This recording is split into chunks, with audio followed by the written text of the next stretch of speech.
이대로 가면 오빠가 죽어요. 제발. 그래서 어쩌라고요, 형수님? 누가 그렇게 희생하라고 등 떠민 사람 있어요? 태성아, 형 좀 도와다오. 제대로 치료받지 못하면 형이 죽는단다. 제발 나 좀 살려주지 않겠니? 제 남편이 위암 말기래요. 제발 형님 좀 살려주세요. 서방님, 간곡히 부탁드려요. 아니, 왜 저한테 이러십니까? 형수님, 저한테 뭐라도 맡겨두셨어요? 형도 나한테 이러지 마. 나 돈 없어. 왜 이래 정말? 서울 여의도 증권가에서 잘 나가는 펀드 매니저로 일하며 최근 주식 투자로 막대한 돈을 벌어들여 최고급 아파트로 이사까지 한 둘째 시동생 박태성이었다. 그는 싸늘한 눈으로 우리 부부를 위아래로 훑어보며 그렇게 말했다. 아픈 남편의 병원비를 위해 간신히 입을 뗀 우리 부부를 향한 그의 시선에는 일말의 동정심도 없었다. 그 지독히도 차갑고 냉정한 눈빛에 내 심장이 얼어붙는 듯했다. 아, 저 요즘 스트레스 받아서 미치겠어요. 월급쟁이인 제가 무슨 수로 그런 거금을 마련해요? 서방님, 제발 사정 좀 봐주세요. 그냥 달라는 게 아니에요. 나중에 제가 어떻게든 꼭 갚을게요. 지금 당장 이 사람 치료가 시급해서 그래요. 제발 부탁드립니다. 형수님이 아무리 그러셔도 소용없습니다. 제가 돈이 없다는데 어쩌겠어요. 여기서 이러지 마시고 차라리 혜린이 누나한테 가보세요. 거절의 칼날에 베인 우리는 시동생의 말대로 남편의 셋째 동생, 즉 큰 시누이인 박혜린을 찾아갔다. 하지만 그 결과는 더욱 참담했다. 혜린아, 오빠 좀 도와줄 수 없겠니? 돈 좀 빌려주면. 돈? 무슨 돈? 돈이라는 단어가 나오자마자 그녀의 표정이 돌변했다. 남편을 쏘아보는 그 표독스러운 얼굴에 나는 남편을 대신해 입을 열었다. 오빠가 위암 말기래요. 치료만 제때 받으면 살 수 있다는데 비용이 만만치 않아서요. 치료비가 얼만데요? 3억 5천만 원이요. 저 달라는 말씀은 아니에요. 언제가 되더라도 제가 꼭 갚을 테니 조금이라도 빌려주실 수 없을까요, 아가씨? 뭐라고요? 3억 5천? 아니, 그 돈이 무슨 애 이름이에요? 제가 그런 돈이 어디 있어요. 혜린아, 제발 나 좀 살려줘. 오빠 정말 살고 싶다. 제발 도와줘. 어머, 오빠. 나 돈 없어. 내가 무슨 재벌이야. 그런 큰 돈이 어디 있어. 나한테 이러지 말고 태성이 오빠한테 가서 부탁해봐. 거긴 이미 다녀오는 길이에요. 그 집도 안 된다고 해서. 사업하는 태성이 오빠가 안 된다면 누가 되겠어요? 아무튼 저도 안 되니까 그만 돌아가세요. 그리고 새언니도 이러지 마세요. 왜 남의 집안에 분란을 일으켜요? 저도 저희 남편한테 용돈 받아 쓰는 사람인데 어디서 돈을 달라고 하세요? 자기 오빠가 죽어간다는데 눈 하나 깜빡하지 않고 돈 타령만 하는 시누이를 보니 창자가 뒤틀리는 기분이었다. 돈이 없다고 하더라도 어떻게 아픈 가족을 앞에 두고 걱정 한마디를 안 할 수 있단 말인가. 연이은 거절에 남편의 형제들에 대한 실망감은 절망감으로 바뀌어갔다. 그럼에도 우리는 마지막 희망의 끈을 놓지 않고 남은 넷째 작은 시누이에게 향했다. 수진아, 나 좀 도와다오. 오빠 좀 살려줘. 나 태성이 오빠랑 혜린이 언니한테 다 들었어. 오빠가 여기저기 식구들 찾아다니면서 돈 얘기하고 다닌다며? 아니, 뭐 맡겨놓은 거 있어? 왜 갑자기 그런 큰 돈을 내놓으라고 난리야. 그냥 달라는 게 아니잖아요, 아가씨. 오빠가 아프다고요. 아픈 사람이 살고 싶어서 치료비 좀 보태달라는데 어떻게 다들 그렇게 말씀하실 수 있어요? 오빠가 아픈 게 내 탓이야? 그걸 왜 나한테 따지냐고. 그러게, 평소에 몸 관리 좀 잘하지 그랬어. 이제 와서 왜 우리한테 부담을 줘? 이래서 가족끼리는 돈거래하면 안 된다는 거야. 마지막으로 찾아간 작은 시누이 박수진 역시 우리를 문전박대했다. 이미 다른 형제들에게 소식을 전해 들었는지 대문조차 제대로 열어주지 않고 문간에 우리를 세워둔 채 쏘아붙였다. 아가씨, 정말 너무하시네요. 다들 정말 이러시면 안 되는 거 아니에요? 저희 남편이 동생들한테 어떻게 했는데 어떻게 이럴 수가 있어요. 아가씨는 큰오빠가 불쌍하지도 않으세요? 수십 년간 동생들 위해서 모든 걸 희생하고 뒷바라지한 오빠잖아요. 그런 오빠가 아프다는데 어떻게 이래요? 나는 울분에 차올라 소리칠 수밖에 없었다. 일찍 부모님을 여의고 동생들을 제 자식처럼 키운 남편에게 어쩌면 이럴 수 있는지 남편의 고통을 외면하는 그들이 짐승처럼 느껴졌다. 오빠가 뒷바라지한 거 갚을 생각은 없으시고요? 말은 바로 해야지 새언니. 누가 일부러 뒷바라지 시켰어? 자기가 좋다고 한 걸 나더러 어쩌라는 거야? 뭐라고요? 정말 다들 이러는 거 아니에요. 오늘 이 일 저희 절대로 잊지 않을 겁니다. 그래서 뭐 복수라도 하시게? 됐으니까 다시는 찾아오지도 마. 재수 없으니까. 결국 우리는 그렇게 쫓겨나고 말았다. 동생들을 만나고 온 후 남편은 극심한 충격으로 의식을 잃었고 나는 깊은 절망의 늪에 빠졌다. 어떻게 피를 나눈 가족이 아프다는 말에 저토록 잔인해질 수 있는지. 그 순간 나는 그 배은망덕한 시동생과 시누이들을 향한 복수를 다짐했다. 무슨 수를 써서라도 그들에게 이 고통을 반드시 되돌려 주리라고. 다시 생각해봐도 남편 동생들의 반응은 도저히 이해할 수 없었다. 그들이 그동안 내 남편에게 받은 것들을 생각하면 그래서는 안 되는 것이었다. 우리 남편 박진성은 5남매 중 장남이었다. 나는 결혼 전부터 남편이 자신의 동생들을 위해 얼마나 헌신하고 희생했는지 잘 알고 있었다. 남편의 희생은 단순히 장남으로서의 의무감을 넘어선 것이었다. 남편은 20살이 채 되기도 전에 사고로 부모님을 잃고 그 후로 집안의 가장이 되어 어린 동생들을 건사해야만 했다. 부모님이 돌아가신 뒤 가세가 급격히 기울자 남편은 학업도 제대로 마치지 못한 채 부산의 거친 생업 전선에 뛰어들어야 했다. 자갈치 시장의 비린내 나는 업한과 부산항의 거친 부둣가를 전전하며 동생들의 학비와 생활비를 벌었다. 그렇게 몸 쓰는 일, 험한 일을 가리지 않고 닥치는 대로 일하며 동생들을 키워냈다. 남편은 밤낮 없이 일하며 악착같이 돈을 모아 동생들을 공부시켰다. 그렇게 남편의 헌신적인 뒷바라지 덕분에 둘째 태성이는 명문대를 졸업하고 서울 여의도의 대기업에 취직했으며 시누이들은 좋은 집안의 남자들과 결혼하여 풍족한 삶을 살았다. 동생들이 시집갈 때도 남편은 없는 살림을 털어 어떻게든 돈을 마련해 주었고 아버지 대신 혼주 역할까지 도맡아 했다.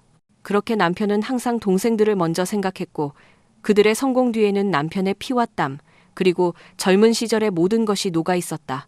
남편은 동생들을 위해 자신의 청춘을 바쳤지만 정작 동생들에게 무언가 바라는 것이 없었다. 그저 동생들이 잘 살고 행복한 것만으로도 충분하다고 생각하는 사람이었다. 나는 그런 남편의 모습이 존경스러우면서도 한편으로는 몹시 안쓰러웠다. 아무리 장남이라지만 나는 그렇게는 못할 것 같았다. 자신도 어린 나이에 하루아침에 부모님을 잃고 힘들었을 텐데 수십 년을 불평 한마디 없이 동생들을 챙겼다는 게 정말 대단하고 기특했다. 당신 매번 그렇게 동생들 챙기는 거 힘들진 않아요? 아무리 마디라지만 그게 여간 정성으로 되는 일이 아니잖아요. 정말 대단해요, 당신은. 대단할 게 뭐 있어. 그냥 해야 하니까 하는 거지. 나는 동생들이 잘 되는 게 내 행복이야. 동생들이 잘 살면 나도 좋고. 나는 그저 내 가족들이 행복했으면 좋겠어. 남편의 말에 나는 더 이상 아무 말도 할 수 없었다. 그저 혼자 모든 짐을 짊어지려는 남편의 부담을 나라도 대신 나누어야겠다고 생각했다. 하지만 그런 남편의 희생적인 사랑을 존경하면서도 한편으로는 우리 부부의 미래가 걱정되었다. 남편은 5남매의 든든한 버팀목이었고 덕분에 동생들은 모두 잘 키웠지만 정작 자신의 삶은 너무나 고단했다.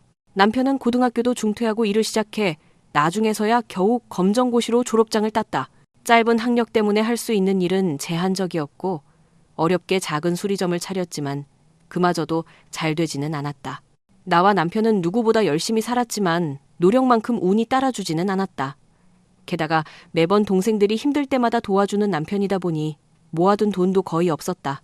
그러다 사업 실패로 인해 빚까지 떠안게 되었고 우리의 삶은 점점 더 어려워지고 있었다. 그러다 결국 청천벽력 같은 소식까지 듣게 된 것이다. 네? 뭐라고요? 위암 말기입니다. 상태가 심각하여 당장이라도 항암 치료를 시작해야 합니다. 이 정도면 분명 통증이 심하셨을 텐데 왜 이렇게 늦게 오셨습니까? 어느 날 남편이 극심한 피로와 복통을 호소했고 나는 괜찮다는 남편을 억지로 끌고 대학병원으로 향했다. 처음에는 그저 단순한 과로일 거라던 남편의 말과 달리 검사 결과는 충격적일 수밖에 없었다. 남편은 위암 말기였다. 의사는 이미 병이 상당히 진행되어 분명히 통증이 있었을 거라고 하는데 그 말에 나는 심장이 갈기갈기 찢기는 기분이었다. 늘 참고 견딜 줄만 알았던 남편이 아픈 것조차 참고서 내게 아무 말도 하지 않았던 것이다. 늘 자신의 희생을 당연하게 여기던 남편의 상태를 너무나 늦게 알아차린 나는 정말 죄인이 된 심정이었다. 선생님, 제발 저희 남편 좀 살려주세요. 저희 남편 정말 불쌍한 사람이에요. 여태 고생만 했지. 호강이라고는 해본 적이 없는데 이렇게 떠날 수는 없어요. 어떻게 안 될까요? 제발요. 상황이 좋지는 않지만 방법이 아주 없는 것은 아닙니다. 하지만 생존율을 높이려면 당장이라도 치료를 시작하셔야 합니다. 그러면 해주세요. 당장 치료해주세요. 저 비용이 얼마나 들까요? 그 와중에도 돈 걱정을 해야만 하는 내 자신이 부끄러웠지만 현실적인 문제를 무시할 수는 없었다. 나는 치료비가 얼마인지 물었고 그러자 의사는 나의 누추한 옷차림을 보며 조심스럽게 입을 열었다. 치료비는 최소 3억 5천만 원 이상이 필요할 것으로 예상됩니다. 비용이 적지는 않지만 제대로 진행만 된다면 완치율은 상당히 올라갈 겁니다. 초기 치료가 매우 중요하니 부디 하루빨리 좋은 결정을 내리시기를 바랍니다. 3억 5천. 그 돈은 우리 부부에게는 감당할 수 없는 금액이었다. 이미 사업 실패로 인한 빚 때문에 가진 돈이라고는 거의 없었고 그런 큰 돈을 하루아침에 만들 능력도 없었다. 당장 치료가 시급하다는데 돈부터 구해야 하는 상황이라니 나는 망연자실했다. 하지만 남편의 생명을 살리기 위해서는 어떻게든 돈을 마련해야 했다. 그렇게 걱정에 잠긴 내 얼굴을 바라보던 남편은 내게 오히려 미안해했다. 여보, 미안해. 내가 몸 관리를 잘했어야 하는 건데 왜 이런 나쁜 병을 얻었는지 모르겠어. 나 때문에 괜히 당신까지 힘들게 해서 미안해. 무슨 소리야? 당신이 왜 미안해? 나야말로 미안하지. 내가 진작에 당신 몸 상태를 살폈어야 하는 건데 내가 그동안 당신한테 너무 큰 짐을 지웠던 것 같아. 우리 남편이 이렇게 고생하는 줄도 모르고 나는 정말 자격도 없는 아내야. 아니야, 다 내 탓이지. 여보, 치료비가 부담되면 나는 괜찮으니까. 무슨 소리 하는 거야? 그런 소리는 꺼내지도 마. 우리 할 수 있어. 어떻게든 이겨낼 수 있다고. 그러니까 약한 소리는 하지 마. 알겠어? 미련할 만큼 착한 남편은 어려운 현실에 벌써부터 자신을 희생하려는 듯했다. 수억 원의 비싼 치료비를 감당할 처지가 못 되니 내게 미안해서 부담을 주고 싶지 않은 눈치였다. 그런 남편을 보자 나는 남편이 불쌍해서 견딜 수가 없었다. 순간 눈물이 왈칵 쏟아졌지만 남편 앞에서 울 수는 없었고 남편의 손을 잡으며 함께 이겨내자고 말했다. 그렇게 자신 있게 남편을 살리겠다고 말은 했지만 속으로는 절망감이 밀려왔다.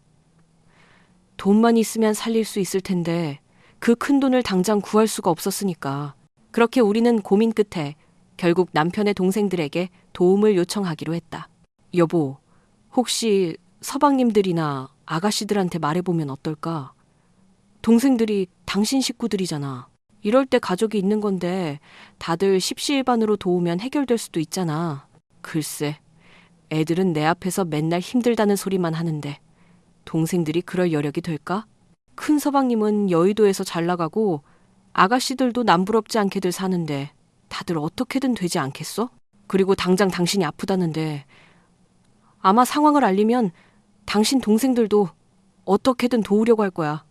남편은 평생 동생들에게 무언가를 받아본 적이 없는 사람이었다. 늘 자신이 퍼주고 희생해야 마음이 편한 사람. 그게 내 남편이었다. 한때는 그런 남편이 태산처럼 크고 대단하게 느껴졌지만 그 고생 때문에 병들어가는 남편을 보자니 이제는 그가 도움을 받아야 할 때라고 생각했다. 자신들을 위해 희생한 형과 오빠의 노력을 시동생들이 모를 리 없을 거라 생각한 나는 남편과 함께 동생들을 찾아가기로 했다. 제일 먼저 가장 형편이 넉넉한 둘째 시동생 태성이를 찾아갔던 것이다. 하지만 돌아온 것은 차가운 냉대와 나 돈 없어, 누가 뒷바라지 해달라고 시켰어 라는 악담뿐이었다. 믿었던 동생들에게 그런 말을 들은 남편은 그 충격에 결국 쓰러지기까지 했다. 당장 항암 치료를 시작하고 스트레스를 받으면 안 되는 상황에 오히려 더 큰 스트레스를 받게 된 것이다. 아픈 몸으로 동생들을 직접 찾아가는 것만으로도 버거웠을 텐데 그렇게 문전박대를 당하니 충격이 이만저만이 아닌 듯했다.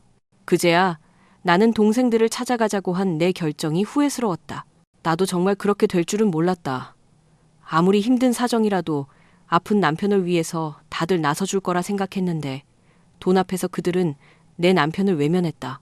그들의 무관심과 냉담함에 나는 말로 표현할 수 없는 분노와 슬픔을 느꼈고 그들의 배은망덕함에 이가 갈렸다. 여보, 내가 그동안 잘못 살았던 걸까? 대체 내가 그동안 뭘 한 거지? 내가 너무 동생들을 믿었나 봐. 내가 너무 어리석었어. 여보, 당신 잘못이 아니야. 내가 다 미안해. 열심히만 살면 될 거라고 생각했는데 그게 아니었나 봐. 내가 그렇게까지 희생했는데도 동생들은 내 고생을 알아주지도 않네. 내가 대체 뭘 그렇게 잘못한 걸까? 당신이 뭘 잘못했겠어. 동생들이 배은망덕한 거지. 여보, 그래도 희망을 잃지 말자. 돈은 내가 어떻게든 구해볼 테니까. 됐어. 나 치료 안 받을래. 나 때문에 괜히 당신까지 험한 꼴 볼 필요 없어. 그냥 이대로 죽어버리는 게 낫겠어. 믿을 수 없는 동생들의 외면에 남편은 삶의 의지까지 놓아버리려 했다. 병을 얻은 것만으로도 힘들고 서러울 텐데 평생을 참고 희생만 하던 자신이 가족들에게까지 버림을 받자 더 이상 살 가치가 없다고 생각하는 듯했다. 그런 남편의 자책에 나는 가슴이 찢어지는 듯 아팠다. 상황은 걷잡을 수 없이 나빠져만 갔고 돈 때문에 남편을 잃을 수 없었던 나는 사채라도 빌려야 하나 고민했다. 그리고 그때 나는 막내 시동생 박지훈이 떠올랐다. 아직 미혼인 막내 시동생은 미국에서 유학 중이었다. 형제들 중 가장 총명했던 막내는 장학금을 받으며 미국 명문대에 입학했고 남편은 그런 막내 동생을 무척이나 자랑스러워하며 어려운 형편에도 꼬박꼬박 생활비를 보태주었다. 그렇게 아들처럼 동생을 아꼈던 남편이었기에 남편은 그런 막내에게는 자신의 병에 대해 알리지 말라고 했다. 동생이 걱정할까봐 신경 쓰였던 마음도 있겠지만 그 속에는 혹시라도 막내마저 자신을 배신할까 싶은 두려움이 있는 듯했다. 저 여보, 혹시 막내 도련님한테 연락해볼까? 아니, 그러지 마. 걔는 멀리 가서 열심히 공부하고 있는데 괜히 나 때문에 방해하고 싶지 않아. 그래도 도련님도 당신 사정을 알아야지. 아니야, 제발 알리지 마. 사실 내가 겁이 나서 그래. 막내마저 나를 외면하면 나는 정말 견딜 수 없을 것 같아서. 나는 남편의 마음을 100번이고 이해할 수 있었다. 하지만 나는 막내 도련님만큼은 믿어보고 싶었다. 평소에 누구보다 큰형을 따르고 착하고 똑똑했던 막내 도련님이었기에 남편은 내게 연락하지 말라 신신당부했지만 나는 남편 몰래 막내 시동생에게 연락을 했다.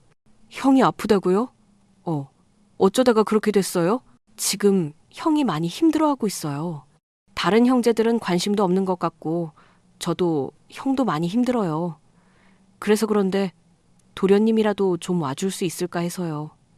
형수님, 제가 지금 당장 한국으로 가겠습니다. 정말요? 정말 오실 수 있어요? 너무 무리하지 않으셔도 돼요. 사실 남편은 도련님한테 연락하지 말라고 그랬거든요. 도련님이 괜한 걱정하는 게 싫은 모양이에요. 형은 항상 그랬어요. 동생들 대신에 짐을 다 짊어지려고 하고 특히나 막내인 저한테는 티끌 하나 부담 주려 하지 않으셨죠. 그래도 제가 이런 소식을 모른 채 할 수 있나요? 연락 잘하셨어요, 형수님.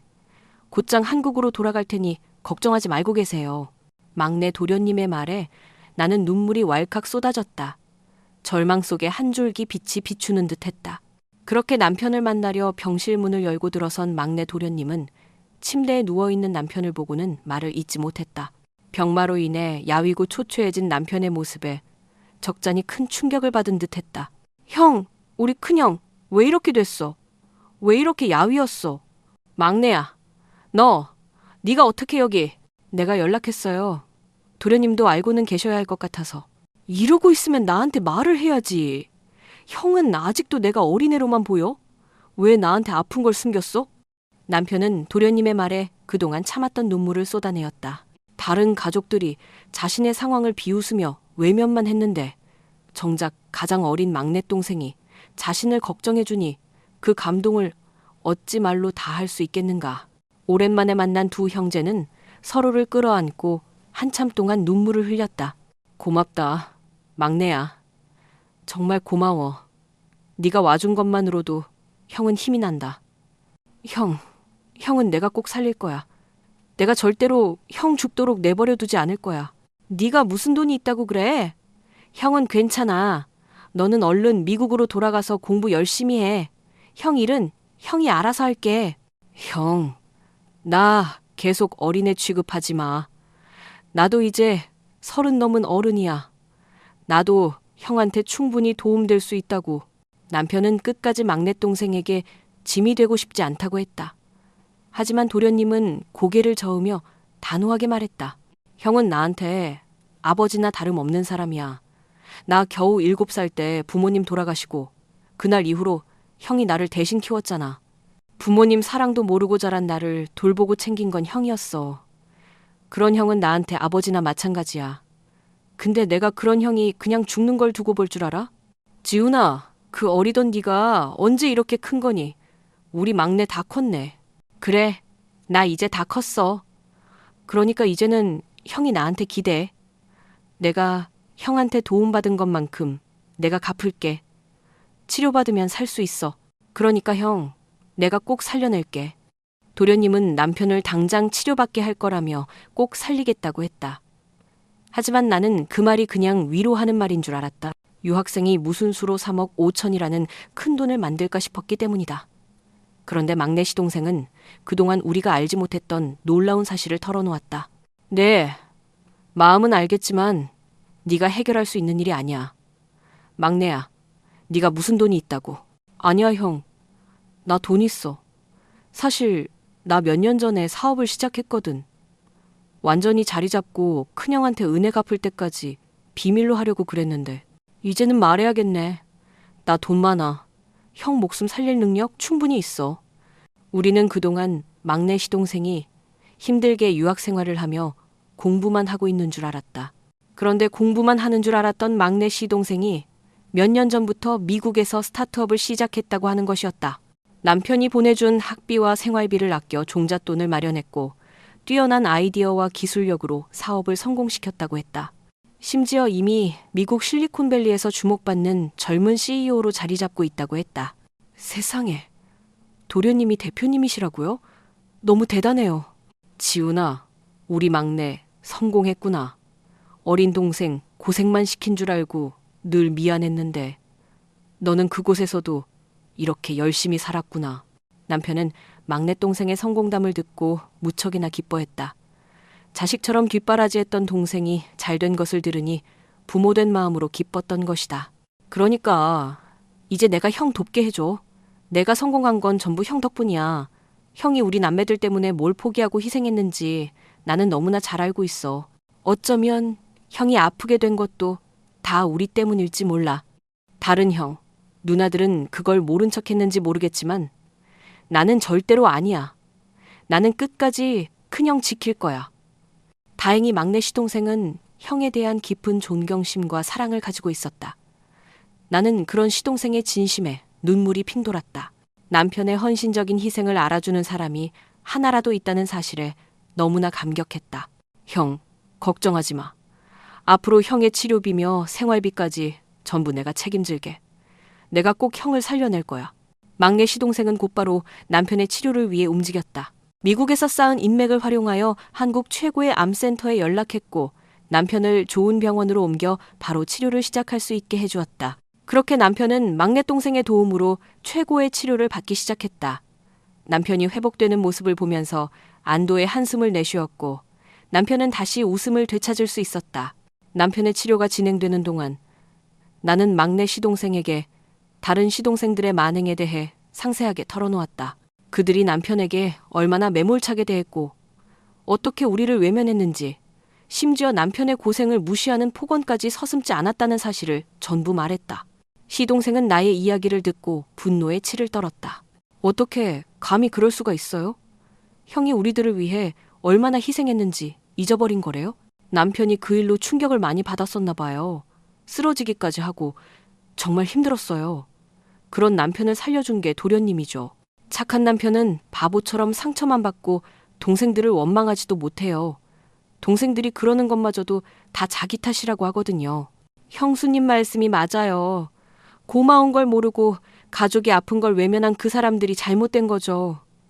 저도 참지 못하겠네요. 제가 형 대신에라도 복수해야겠습니다. 다시는 우리 형을 무시하지 못하게 말이죠.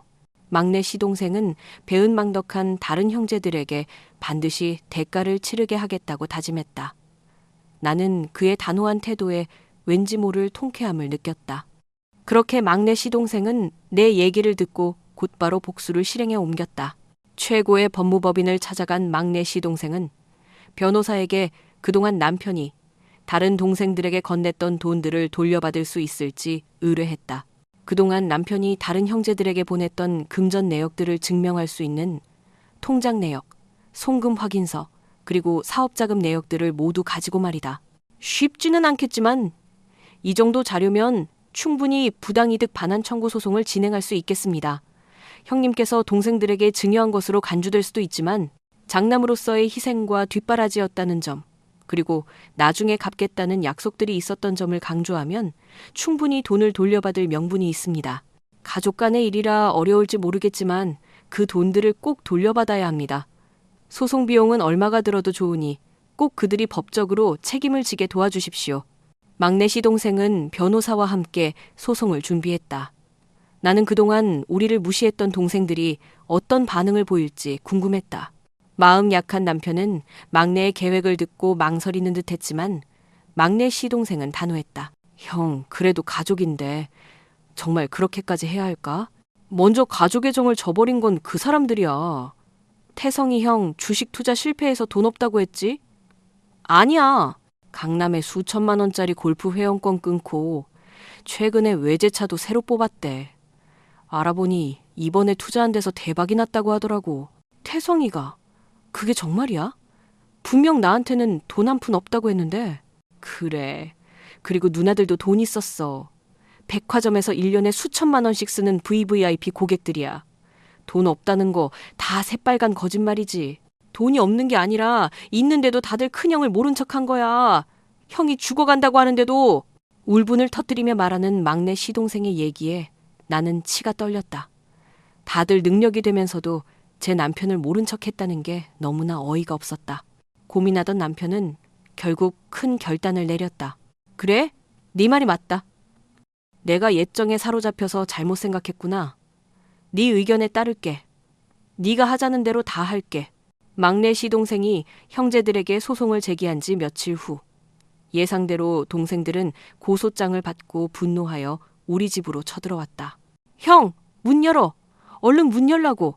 그들은 우리 집 문을 거칠게 두드리며 소리쳤다. 내가 문을 열자마자 남편의 못난 동생들은 나를 밀치고 들어왔다. 형! 이게 다 무슨 일이야? 우리가 뭘 잘못했다고 고소를 해? 당장 고소 취하해! 아픈 사람한테 소리 지르지 말아요. 여기가 어디라고 몰려와서 난리예요? 세연이 미친 거예요? 아니, 어디 가족끼리 고소를 해요? 우리가 뭘 어쨌다고 고소장을 보내요? 시동생과 시누이들은 우리에게 삿대질을 하며 소리쳤다. 뭐가 너무하다는 거예요? 남편이 당신들한테 줬던 돈 그대로 돌려받겠다는 것뿐인데 그게 뭐 잘못됐나요? 등록금, 용돈, 혼수자금, 사업자금 싹 다 뱉어내셔야 할 거예요. 내 말에 그들은 당황한 표정을 지었다. 그때 막내 시동생 지훈이가 때마침 우리 집으로 들어왔다. 다들 그만해. 형이랑 형수님이 무슨 잘못이라고 이러는 거야? 어? 너 막내가 왜 한국에 있냐? 너 언제 귀국했어? 막내야. 너도 고소당했니? 지금 큰오빠랑 새언니가 미쳤나 봐. 형수님과 큰형은 자신의 권리를 주장하는 것뿐이야. 그리고 애초에 그 소송 내가 시작한 거야. 뭐라고? 그게 무슨 소리야? 너도 저 집에 넘어간 거야? 야, 네가 뭔데 우리를 고소해? 그때 막내 시동생이 자신의 지갑에서 명함을 꺼내 그들 앞에 내밀었다. 그 명함에는 미국 실리콘밸리 AI 스타트업 CEO 박지훈이라는 직함이 선명하게 새겨져 있었다. 명함을 본 시동생과 시누이들은 경악했다. 막내의 성공을 전혀 모르고 있던 그들은 큰 충격을 받을 수밖에 없었다. 이게 뭐야? 네가 어떻게? 형과 형수님 뒤에는 내가 있을 거야. 돈이 얼마가 들어도 좋으니까 무조건 소송 이겨달라고. 내가 직접 변호사님께 부탁드렸거든. 그 변호사님이 업계 최고라던데 벌써 이겼다고 자신만만해 하시던데? 아니 왜 그러는 거야 정말. 우리가 뭘 그렇게 잘못했다고. 뭘 잘못했는지는 형이랑 누나들 스스로가 가장 잘 알겠지. 양심에 손을 얹고 생각해보라고. 나는 내가 가진 모든 능력과 재력을 다 동원해서 큰형을 지키고 당신들한테 꼭 복수할 거야. 그러니 다들 각오해. 미국에서 성공해서 돌아온 막내의 정체에 시동생과 시누이들은 당황하기 시작했다. 그제야 상황 파악이 된 건지 그들은 우리에게 사과를 하기 시작했다. 형, 우리가 미안해. 용서해줘. 그래 오빠, 우리가 좀 너무했다 싶네. 근데 나 진짜 상황이 안 좋아서 그런 거야. 설마 우리가 돈이 있었는데 그랬겠어? 죄송합니다 형님, 형수님. 제발 선처해주세요. 그들은 뒤늦게 사과를 해왔지만 남편은 이미 그들에게 등을 돌렸다. 다들 참 뻔뻔하구나. 내가 죽어갈 때는 모른 척하던 것들이 소송을 거니까 이제 와서 미안하다고 하네. 나는 마음을 정했다. 너희들과 이제 연을 끊을 거다. 너희는 더 이상 내 동생이 아니야. 그 전에 우리끼리 계산해야 할 것 깔끔하게 계산하고 각자 갈 길 가자. 시원 한 장이라도 틀리면 큰일 날 줄 알아라. 남편은 동생들에게서 완전히 등을 돌려버렸다. 그 후 막내 시동생의 주도 아래 소송은 속전속결로 진행되었고 결국 우리의 승소로 끝났다. 우리는 동생들에게 받을 돈을 모두 돌려받을 수 있었고 남편은 마음 편히 치료에 전념하여 마침내 위암을 이겨내고 건강을 되찾았다. 형수님. 이제 고생은 다 끝이에요. 정말 고마워요, 도련님. 도련님이 아니었으면. 그래, 지훈아. 내가 이 은혜를 절대 잊지 않을게. 은혜라니 형. 앞으로는 내가 형한테 두고두고 갚아야지. 형, 이제 건강도 좋아졌는데 새 출발을 해보는 거 어때? 형, 대학 공부를 해보면 어떨까 싶어서. 공부라니. 이 나이에 내가 무슨 배움에 늦은 게 어디 있어. 형이라면 분명 해낼 수 있을 거야. 돈 걱정은 하지 말고 몇 년이 걸려도 좋으니 형이 하고 싶은 걸 해. 막내 시동생은 그동안의 은혜라며 우리 부부에게 회사 주식을 증여해 주었다. 그건 우리에게 정말 큰 돈이었다. 경제적인 여유가 생기자 공부를 망설이던 남편도 결국 새 출발을 하기로 결심했다. 남편은 못다 마친 공부를 다시 시작했고 늦은 나이지만 부산에 있는 대학에 입학하여 평생의 꿈을 펼치기 시작했다. 그런 남편을 보며 나도 새로운 시작을 하기로 했다. 나는 그동안의 경험을 바탕으로 작은 온라인 쇼핑몰 사업을 시작했다. 시동생처럼 대단한 사업가는 아니지만 이전에는 꿈도 꾸지 못했던 벅찬 삶을 살고 있다. 한때 가족들에게 버림받고 고통받던 우리는 이제 막내 시동생과 함께 행복한 가족을 이루며 살아간다. 남편과 시동생은 여전히 형제간의 깊은 우애를 다지고 있고 나도 시동생에게 늘 고마워하고 있다. 이제 내가 바라는 것은 딱 하나. 이 착하고 좋은 시동생이 좋은 여자를 만나 행복한 가정을 꾸리는 것뿐이다. 그날이 하루빨리 오기를 바라며 이야기를 여기서 마친다. 저의 길고 아팠던 이야기가 이렇게 끝이 났네요. 지난 시간을 돌이켜보면 정말 지옥 같은 순간들도 있었지만 그 모든 고통 속에서도 한 줄기 빛 같았던 막내 도련님 덕분에 저희 부부는 다시 일어설 수 있었습니다. 가족이라는 이름으로 더 깊은 상처를 주었던 사람들, 그리고 피보다 진한 사랑으로 저희를 지켜준 단 한 사람. 여러분은 이 이야기를 들으시며 어떤 생각을 하셨나요? 저희 부부의 사연을 끝까지 경청해 주신 모든 분들께 진심으로 감사의 인사를 전합니다. 여러분께서 생각하시는 진정한 가족의 의미는 무엇인지, 혹은 만약 여러분이 저와 같은 상황이었다면 어떻게 하셨을지 소중한 의견을 댓글로 자유롭게 남겨주시면 저희에게 큰 위로와 힘이 될 것 같습니다. 마지막으로 저희 이야기에 공감하셨다면 구독과 좋아요, 그리고 따뜻한 응원의 알림 설정까지 꼭 부탁드립니다. 여러분 모두의 가정에 늘 행복과 웃음이 가득하기를 기원하며 저는 이만 물러가겠습니다. 정말 감사합니다.